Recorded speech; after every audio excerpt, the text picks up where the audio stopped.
This is Rich Hopkins, the Win Anyway guy, and this is day 12 of the 99-day Win Anyway challenge.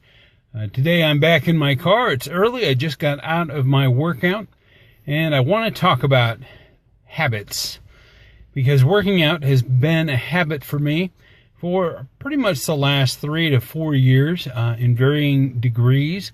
I've had my days off. I've had my weeks off. I certainly couldn't exercise for a month or two after my back surgery. I've had some various issues with my arthritis and with the bottom of my foot. I've got a problem there. But, for the most part, I have exercised quite a bit. If I look at when I've checked into Swarm, it says I've exercised like 257 times or something like that in the last year and a half, 2 years, which isn't bad. It's not quite a daily habit, but over the last few months, I pretty much average 5 days a week. And what it's done is a couple of things. It's helped me keep my weight down. At my highest, I was up at 254. I've gotten down to like 228 and 221. And as a lot of you know, if you watched the very first Win Anyway Day Life Challenge day, I was down to 200. Currently, I'm at about 202, 203.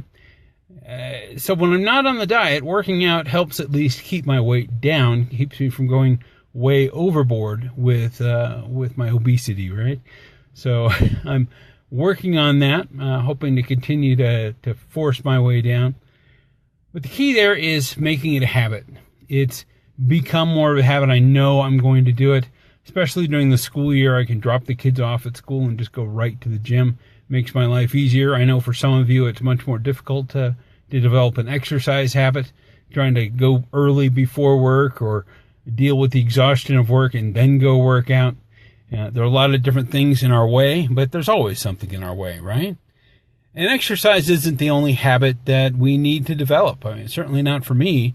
And good habits, bad habits, we have to be aware of what those are. So think about some of the good habits you want to develop. Think about some of the good habits you have. Think about what did you do to develop those good habits, and how can you apply that to developing new good habits. Maybe it's devoting a half an hour a day to writing a blog or doing a podcast, devoting some extra time with your family, having that family prayer time or that at least family meeting time every night, which is a habit my family used to have and we don't have anymore. So I guess that's an anti-habit, a bad habit for us, that we habitually don't have family meetings really much anymore. And that's something else to look at. What are your bad habits? I have a lot of bad habits. Not horrible habits, not terrible habits, but habits that get in the way of my productivity, like playing Bejeweled Blitz, like playing Candy Crush. Some of you friends out there know that I do that because you send me lives and coins, and you're out there playing it too, but you're probably not playing it as much as I have in the past. And it takes time away. It's kind of that addictive mental break. And, habits are kind of creating a voluntary addiction. If you really want to create a habit, you really are trying to create an addiction to exercise, an addiction to productivity, an addiction to your family, an addiction to eating right, an addiction to keeping your bills up to date.